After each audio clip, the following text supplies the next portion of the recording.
Puya na palgan nga wa nay kinabuhi sa kasagbutan daplin sa dan sa may barangay Guadalupe sa Dakbayan sa Karkar. Matud sa hepe sa Karkar City Police Station, Lieutenant Colonel Arjuleto Kabagnot, nga nadawat nila ang alarma kabahin sa napalgang patay nga puya alas 6:40 kagahapon sa buntag.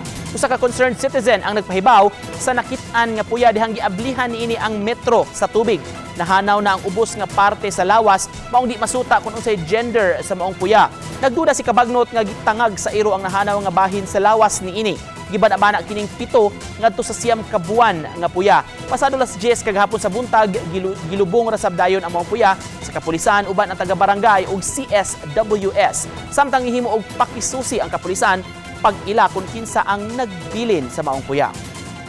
Doon na siya nakitaan nga ingon nga puya. So, ni adto din siya dito sa mga ubang silingan, niyang gipaybaw, nga nangita siya o kanang kasutlan. Pagbalik na niya, medyo nawa na tong inunan, murag ni ikuan o giro ba?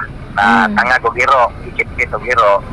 So niya, dayon iyang gibutang dire sa sudlanag sapatos nga karton, kaya naluoy siya.